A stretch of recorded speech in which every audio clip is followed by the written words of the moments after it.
So how's it going, guys? This is Ryo Murata, photographer based in Tokyo. So Fussa, Tokyo, if you ever thought American town never existed in Tokyo, think again, because in a land far, far away in downtown, not downtown Tokyo, but like roughly 1.5 hours away from, lies an American town actually, in an area called Fussa. This is an American town which basically sprung out due to the fact that if you guys know about Japan, if you know about this US Air Force bases in Japan specifically, the Yokota Air Base is actually located within this vicinity of the area, and sort of like the city itself has sort of like prospered by having this sort of like American vibe to it. And I thought it would be nice to sort of like visit there and shoot some photos and sort of like record and document that area in particular, because I actually never been there, and it would be a nice experience to just go around, just walk around and just shoot photos during my spare time. And this might become a series that I'm working on, but I haven't like decided yet. But I thought it would be nice to sort of like record the sort of like American sort of like neighborhood type of area in Japan. There's actually, like I said, there's one in Fussa, and there's actually another one in Saitama Prefecture, which I'm thinking of visiting in the near future.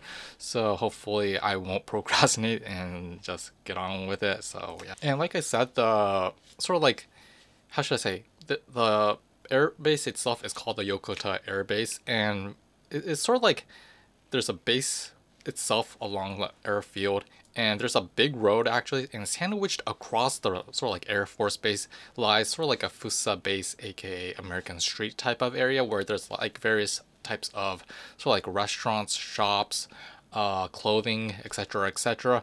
And I thought it would be nice to just go there and just shoot with my GW690 Mark III. And instead of like shooting with Kodak Gold 200, which I usually do, in this sort of like American series, I thought instead of shooting with Kodak film stock, nothing wrong with that, I thought it would be, this sort of like series should go much better with using Lomography's film stock, especially the Lomo 800, which I, back in my sort of like Lomography, visiting the Lomography shop in downtown Jimbocho, I basically purchased a Lomo 800, and I thought this film stock is the one to shoot this series. So yeah, I just went there and just shoot with Lomography 800 and a GW690 Mark III.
Street or base, how should I say it, American Street.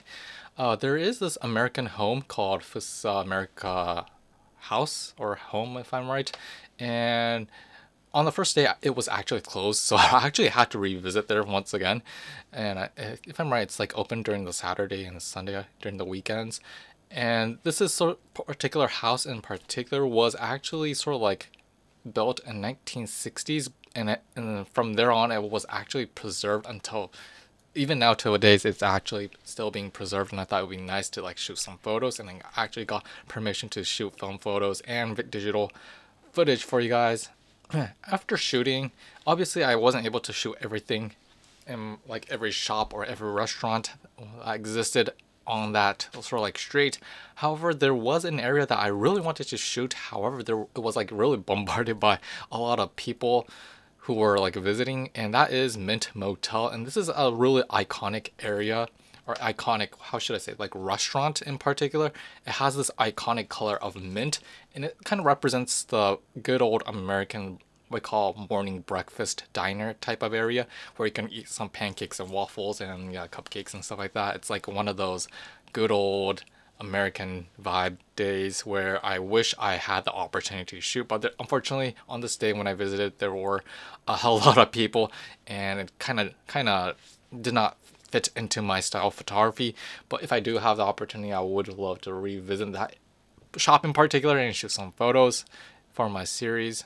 And yeah, and I just enjoyed just shooting around that area. And because I shot with Lomography 800, the great thing about Lomography 800's film stock is, you guys probably know, compared to Portra 400, Gold 200 that I use, when compared to Gold 200, you have 2 extra stops of leeway. And when I say leeway as in you can basically shoot sort of like a much more sharper image, but if you use Lomography 800, from what I see, because the extra 2 stops that you get or gain, you can basically increase the amount in terms of aperture. And when I'm shoot with Kodak Gold 200, on a bright sunny day, I shoot like 1/125th of a second, f8, ISO 100. I have it roughly 1 stop overexposed. That's basically my golden standard, but obviously this fluctuates if it's like an overcast day, if it's sort of like a rainy day and stuff like that.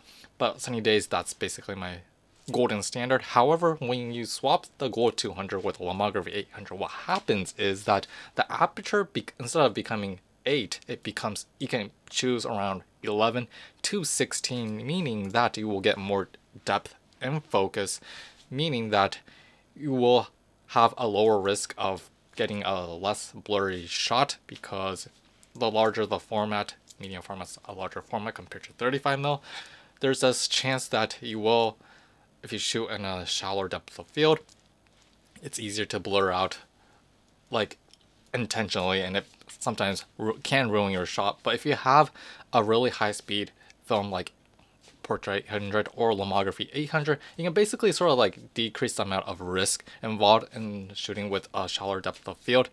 But instead you can shoot in like smaller apertures like f11, f16, have mostly in focus. And I guess around the sweet spot of the GW690 Mark III and Mark II and Mark I, especially medium format, is roughly that f11 to f16 type of area. And if you can shoot around that aperture, you will get a super sharp image, in my opinion. And honestly, if I had the opportunity, I would love to shoot with Lomography 800 all year long, but it's actually kind of hard to get that film stock, so I sometimes use it when I need to, or if I'm working on a project that requires, or that does better with using that in the Lomography film stock. But in most cases I use Kodak Gold 200. But it was actually a great experience shooting this area with Lomography 800. And yeah, and it's great to have this high-speed type of film, because obviously it does much better, especially when the sun starts to set in or early in the morning. 800 is a great film stock to shoot with. So yeah, that's basically my video on talking about and shooting around Fussa, aka Hajima area, near the Yokota Air Base, American Straight Fussa base type of area. And yeah, hope you guys enjoyed this video, found it informative, and if you have any questions, I'm happy to reply. And yeah, we'll see you next time. Peace out.